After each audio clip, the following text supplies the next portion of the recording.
à 20 h, Dominique Baudis. Kurt Waldheim à Téhéran, le secrétaire général de l'ONU ne sait toujours pas s'il rencontrera Khomeini. Dans son homélie du Nouvel An, Jean-Paul II dénonce le danger de l'arme nucléaire. 5 centimes de plus sur la baguette, c'est l'augmentation la plus impopulaire du 1er janvier. L'ancien franc, c'était il y a 20 ans, une évocation de Robert Werner. Bonsoir.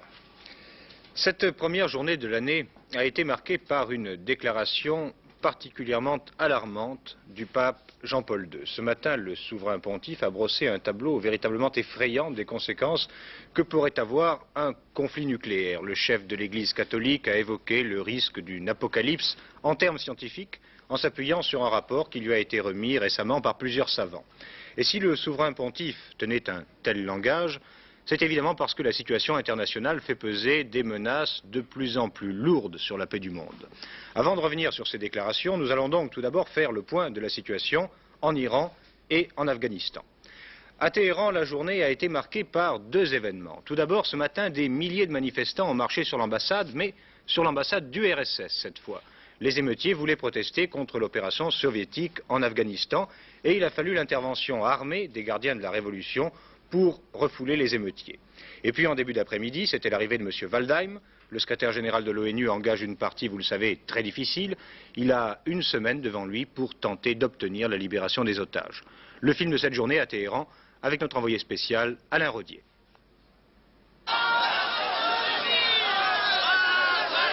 C'est au cri de Allah est grand que les manifestants ont tenté d'envahir ce matin l'ambassade soviétique à Téhéran. Un millier de personnes, parmi lesquelles beaucoup de réfugiés d'Afghanistan, étaient venus pour protester contre l'ingérence soviétique dans le récent coup d'État de Kaboul.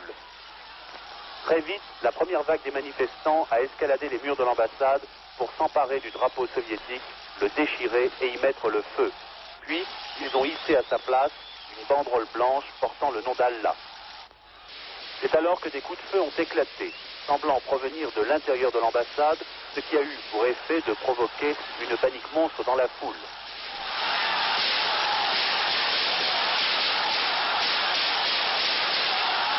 Il s'agissait en fait de rafales tirées en l'air par des gardiens de la Révolution, les miliciens de Khomeini, qui avaient effectivement pénétré à l'intérieur de l'enceinte afin d'éviter les débordements, la mise à sac et l'occupation éventuelle de l'ambassade. Ils sont ainsi parvenus à repousser les attaquants vers l'extérieur, faisant ainsi retomber la fièvre. Il ne restait plus alors au mollah, entre 2 invocations d'Allah, qu'à faire scander par la foule des slogans hostiles à l'intervention soviétique en Afghanistan et condamnant tous les impérialismes, qu'ils viennent de l'Est ou de l'Ouest. La manifestation s'achevait à peine lorsque l'avion spécial de M. Kurt Waldheim déposait sur l'aéroport de Téhéran. Accueilli par M. Ghotbzadeh, le ministre des Affaires étrangères, le secrétaire général de l'ONU a répondu aux questions des journalistes. « Je suis heureux que le gouvernement iranien ait accepté ma visite, a-t-il dit. J'espère que les conversations que j'aurai permettront d'aboutir à une solution. » C'est donc bien avec une démarche de négociateur que M. Waldheim est venu à Téhéran. Dès demain matin, il rencontrera M. Ghotbzadeh pour un entretien qualifié d'informel. Mais pour l'instant, beaucoup d'inconnus demeurent, notamment quant à une éventuelle rencontre avec l'ayatollah Khomeini. En Afghanistan, les troupes soviétiques concentrées à Kaboul se répandent à travers le pays. L'armée rouge tente de prendre pied dans des provinces de l'agence officielle TASS. C'est jusqu'à présent. Voilà, c'était une petite erreur. Donc, les troupes de l'armée rouge qui se trouvent basées à Kaboul tentent de prendre pied dans les provinces contrôlées par les rebelles islamiques. Hier, des combats ont éclaté à 15 km de la capitale et cette avance des colonnes soviétiques est appuyée par les raids aériens des MiG et des hélicoptères. Alors l'URSS doit donc se battre sur 2 fronts, sur le terrain en combattant les rebelles afghans et puis sur la scène internationale pour tenter de justifier l'intervention militaire en Afghanistan. De Moscou justement, Gabriel Meretic. 8 lignes de l'agence officielle TASS. C'est jusqu'à présent l'unique réaction de Moscou à ce qui s'est passé ce matin à Téhéran. 8 lignes pour qualifier les manifestants de voyous et leur démonstration de provocation. Mais aussi, et c'est sans doute l'essentiel pour les soviétiques, cela permet d'indiquer que parmi eux, il y avait des Afghans hostiles à la révolution qui avaient fui le pays. Bref, de renforcer toute l'action de la propagande soviétique qui tente depuis plusieurs jours de justifier l'intervention militaire en Afghanistan par l'existence à l'étranger d'adversaires du régime de Kaboul. À la limite, les dirigeants de Moscou ne peuvent que se féliciter de cette manifestation. Et surtout, de l'intervention énergique des gardiens de la Révolution, qui prouve que même après leur intervention à Kaboul, les Soviétiques sont mieux traités à Téhéran que les Américains. L'envoyé spécial du président Carter, M. Warren Christopher, poursuit sa tournée en Europe. Le secrétaire d'État adjoint américain plaide l'idée d'un front commun des Occidentaux face aux entreprises soviétiques. Il était aujourd'hui à Bruxelles devant le Conseil de l'OTAN et les alliés ont étudié avec lui l'éventualité d'un boycott des Jeux Olympiques de Moscou. Ils ont également évoqué la possibilité de sanctions économiques contre l'URSS. C'est dans ce contexte que le souverain pontife a prononcé ce matin des paroles terrifiantes sur les conséquences que pourrait avoir un conflit nucléaire. Bien sûr, nul n'ignore les ravages irréparables que provoquerait une guerre atomique, mais comment rester insensible aux cris d'alarme lancés ce matin dans la basilique Saint-Pierre? Écoutez-le. Récemment, j'ai reçu de plusieurs scientifiques une prévision sur les conséquences immédiates et terribles d'une guerre nucléaire. Ecco le principali. La morte per azione diretta o ritardata. Ce serait la mort directe ou retardée de 50 à 200 millions de personnes. A 200 milioni di persone. Una drastica riduzione di Ce risorse. serait une foudroyante réduction des ressources alimentaires causées par la radioactivité qui s'étendrait sur une grande partie de terres utilisables pour l'agriculture. Terre utilizzabili per l'agricoltura. Mutazioni genetiche. Ce serait une modification génétique dangereuse pour l'être humain, la faune et la flore. Nella fauna e nella flora. Alterazioni considerevoli. Ce serait une modification considérable de la couche d'ozone de l'atmosphère qui exposerait l'homme à des menaces inconnues pour sa vie. Ad incognite maggiori, pregiudicevoli per la sua vita. In una città. Ce serait enfin, dans une ville atteinte par une telle explosion nucléaire, la destruction de tous les services urbains et la panique provoquée par le désastre. Elles empêcheraient d'apporter le moindre secours aux habitants, créant une situation d'apocalypse. Agli abitanti, creando un incubo di apocalisse. Ce n'est pas la première fois que le pape se préoccupe du danger nucléaire, mais cette fois, et en ce lieu, la basilique Saint-Pierre, il le fait de façon précise, documentée, technique, jusque dans la description. Il s'appuie sur un rapport scientifique. Il faut savoir à ce sujet que le pape a ce que l'on appelle des consultants spécialisés à travers le monde dans des domaines aussi divers que la médecine, les sciences, l'énergie ou même l'information par exemple. Alors il prend leur avis sur un aspect précis et puis il en tire sa propre synthèse. C'est ce qu'il vient de faire dans le domaine de l'armement. L'actualité sert son raisonnement. Son propos rejoint celui du président Giscard d'Estaing, affirmant hier « le danger de guerre existe ». Au moment où, un exemple parmi tant d'autres, le général Zia-ul-Haq déclare que le Pakistan aura bientôt l'arme nucléaire et qu'il la mettra à la disposition des républiques islamiques. Au moment où l'on reparle d'équilibre stratégique, le pape, lui, fait appel à la technique pour en dénoncer les effets lorsqu'ils sont nucléaires et destructeurs. En France, ce début d'année marque l'entrée en vigueur de différentes mesures sociales. Elles concernent notamment la durée du travail, l'allocation logement, la sécurité sociale, les personnes âgées. Et François Got, maintenant, en fait l'inventaire détaillé. 5 010 francs par mois, c'est le nouveau plafond de la sécurité sociale pour 1980. Par rapport au plafond 1979, cela représente un relèvement d'environ 12%. Mais attention, à partir de ce 1er janvier, pour la première fois et pour la seule assurance maladie, les salariés français vont désormais cotiser sur la totalité de leur salaire. Conséquence pratique de ce déplafonnement qui ne concerne que l'assurance maladie, pour ceux dont le salaire ne dépasse pas le plafond, 5 010 francs par mois, Pas de changement, pas de nouvelles cotisations. En revanche, pour ceux dont le salaire dépasse 5010 francs par mois, 1% de cotisation supplémentaire sur la partie du salaire supérieur à ce plafond. Retraites de sécurité sociale, elles augmentent de 5,40%, conséquence directe du relèvement du plafond. Pour la même raison, d'autres prestations de sécurité sociale augmentent elles aussi, entre autres les indemnités journalières d'assurance maladie, de maternité et d'accident du travail, ainsi que les pensions d'invalidité. Allocation logement et aide personnalisée au logement, toujours au 1er janvier, majoration exceptionnelle, 70 francs pour une personne seule ou un ménage, 90 francs pour une personne seule ou un ménage avec un enfant ou une personne à charge, 110 francs avec 2 enfants ou 2 personnes, et ainsi de suite. Durée du travail, enfin, dans 25 branches d'activité, la durée maximale hebdomadaire du travail, calculée en moyenne sur 12 semaines, passe de 48 à 46 heures par semaine. Cela concerne par exemple la sidérurgie, l'équipement ménager, l'alimentation grande surface. Application à partir d'aujourd'hui.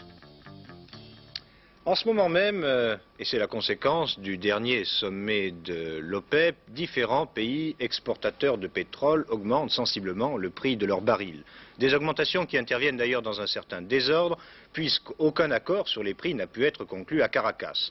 Les prix du baril varient maintenant dans une fourchette allant de 24 à 35 $. Nous avons déjà subi la première répercussion avec l'augmentation du prix de l'essence. Les autres conséquences sur les prix ne vont pas tarder à se faire sentir. Catherine Mamet. Principale conséquence des nouvelles hausses du prix du pétrole, l'augmentation de celui du carburant.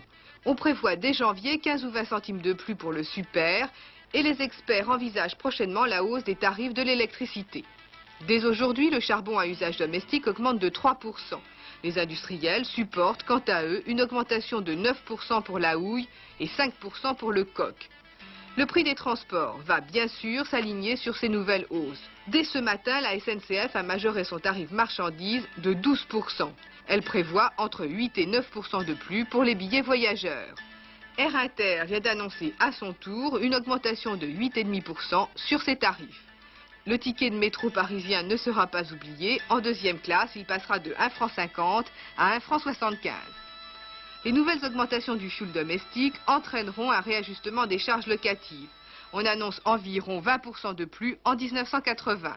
Et les propriétaires qui paieront leur syndic plus cher en profiteront pour augmenter quelques loyers au début de l'année. Autre sujet d'inquiétude pour les consommateurs, le prix du commerce. Ils vont subir en janvier les effets de leur libération. Et ce n'est pas le prix de la baguette de pain qui va nous rassurer. Il a augmenté de 20% en l'espace d'un an et son prix passe aujourd'hui à 1,60 franc dans la région parisienne et à 1,50 franc dans les autres régions. Enfin, n'oublions pas l'automobiliste. Outre le prix du carburant, il a toutes les chances de payer son assurance plus cher et il a déjà la certitude d'avoir ses contraventions lourdement majorées. Pour les Parisiens, le nombre des parcs-mètres augmente en même temps que leurs tarifs. Cela risque de donner des idées à la province qui a vu ce matin la plupart de ses quotidiens lui souhaiter la bonne année en majorant leurs prix. Enfin, et pour terminer, signalons le relèvement des cotisations de la sécurité sociale et l'augmentation de la redevance télé. Le franc, que l'on appelle souvent le nouveau franc, a déjà 20 ans. Pourtant, c'est la force de l'habitude, beaucoup d'entre nous calculent toujours en anciens francs, notamment lorsqu'il s'agit de sommes importantes. Alors, à l'occasion de ce 20e anniversaire, Robert Werner nous raconte la longue histoire de ce franc auquel nous ne sommes toujours pas complètement habitués. Voici 20 ans, il fallait rassurer. Des nouveaux billets surgissaient et fracassaient le confort mental de ceux qui sont un peu éloignés des chiffres.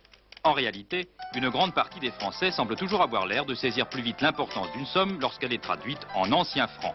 C'est le Noël de 1960 qui nous l'avait apporté, et M. Pinet.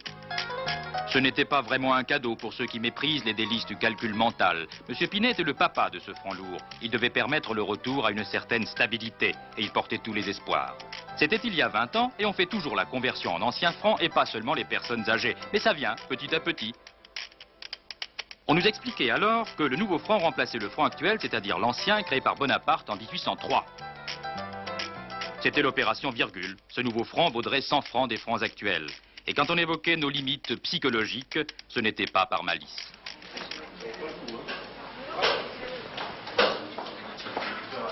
On a eu le cas d'un client, d'un restaurateur. Un client a fait un chèque de je crois bien 54 000 francs au lieu de faire un petit chèque de 540 francs. Cette opération Nouveau Franc, pourtant, ne devait en rien perturber la vie quotidienne.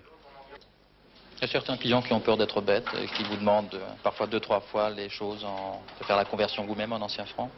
Oui, ça arrive. Ça arrive très couramment, même chez les gens, des gens comme vous, quoi. Comme on ne peut plus parler en ancien franc, on se met à souligner une somme en parlant en centimes, comme tout cela est compliqué et semble si lointain. Celui qui vient d'hériter de 5 millions n'a-t-il pas tendance à proclamer qu'il s'agit de 500 millions? Dans toutes ces maisons, lorsque l'on compte son argent, pour être bien sûr de ce que l'on possède, on traduit en ancien. Enfin, pas toujours. Vous savez qu'il y avait les anciens francs et maintenant il y a les nouveaux francs. Vous le savez, ça.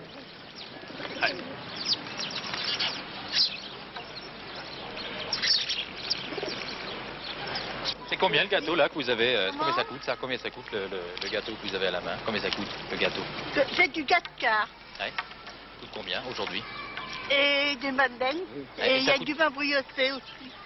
Et ça coûte combien aujourd'hui ça? Elle n'entend pas très bien. Oui. Combien ça coûte, demandez-lui? Je sais pas, je ne peux pas vous dire. Bon, ça coûte pas par jour? Ouais. Ça dépend, des fois ils en mangent. Non, ça coûte combien? Ça coûte? Un 4 quarts, hein. Un 4 quarts ça coûte 435. Ah. Mais des fois ils n'en mangent pas un par jour, ils en mangent.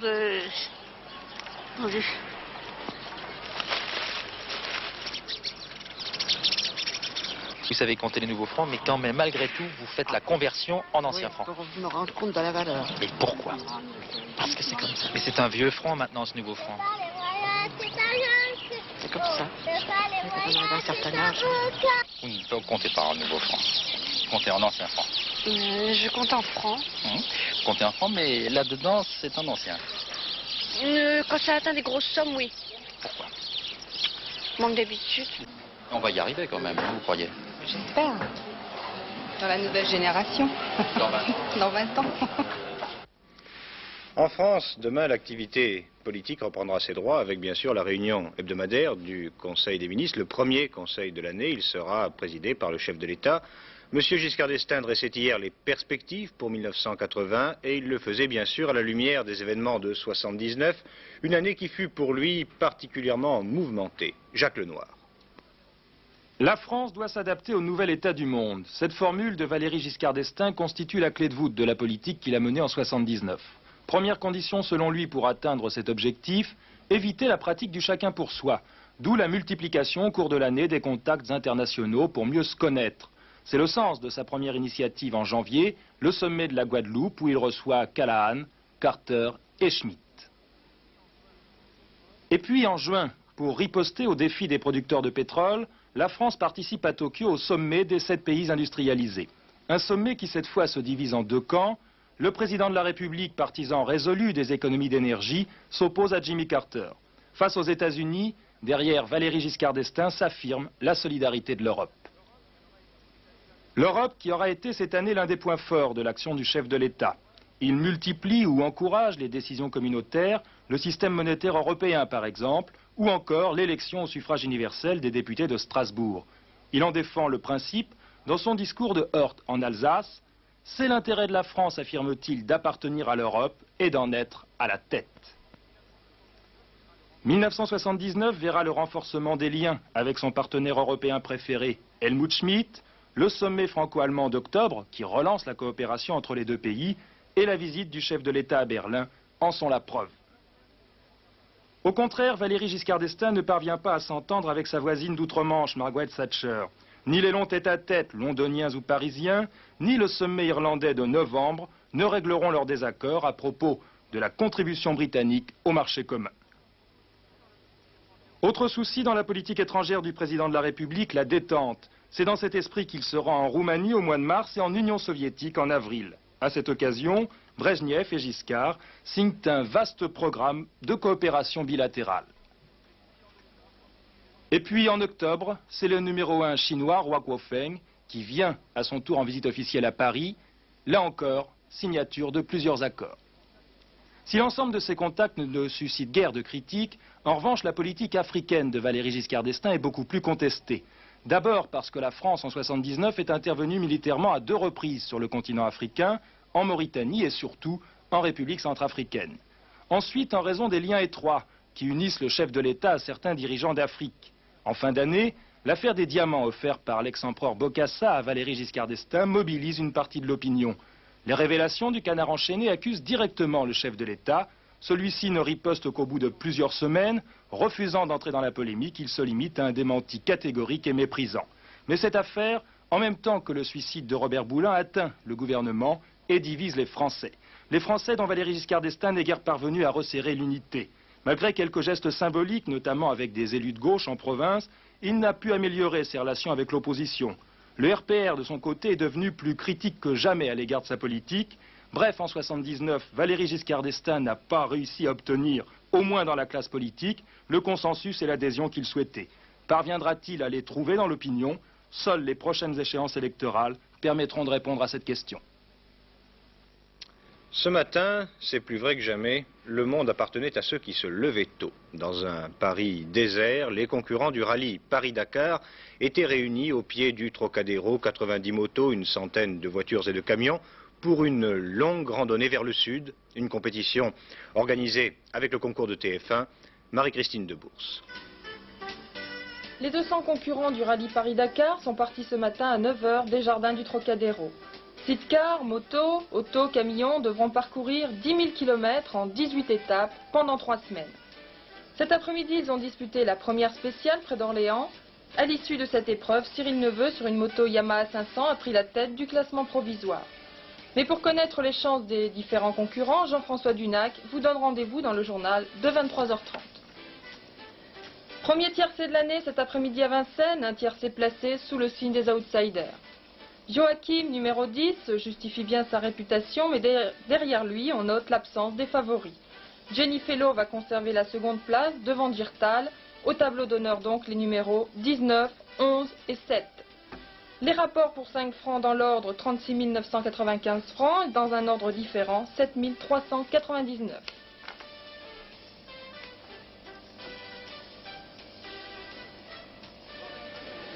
En réalisant aujourd'hui des sauts de 96 et 99 mètres et un total de 232,20, un Autrichien de 19 ans, Hubert Neuffer, a remporté la victoire au tournoi des 4 tremplins.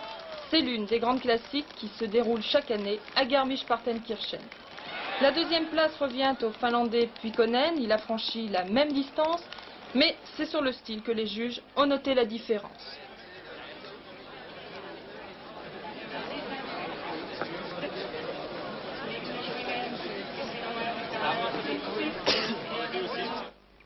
Et puis une dernière nouvelle sportive, la corrida de la Saint-Sylvestre à Sao Paulo. Elle a été remportée par l'Américain Herb Lindsey. Le Français Alex Gonzalez est arrivé 11e. Le temps. Demain, de la Bretagne au bassin aquitain, temps assez doux et très nuageux avec des pluies passagères. De la basse Normandie au Poitou et au Massif central, un temps très nuageux avec des pluies, précédées de neige et de verglas. Dans le midi méditerranéen, temps variable avec des averses et des vents forts, surtout près des côtes. Sur le reste du pays, temps froid et brumeux. Vous ne nous tiendrez sans doute pas rigueur de vous présenter une image d'espoir à la fin de ce journal. Ce sont des photos rapportées de Thaïlande par Jean-Paul Janssen. Ces documents prouvent bien qu'aux portes même de l'horreur, on trouve encore de l'espoir, car c'est bien l'espoir, la volonté de vivre, que l'on peut lire au fond du regard de ces enfants de l'exil.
Dernier journal, Éric Gilbert, vers 23h30. Bonne soirée, merci de votre attention et à demain.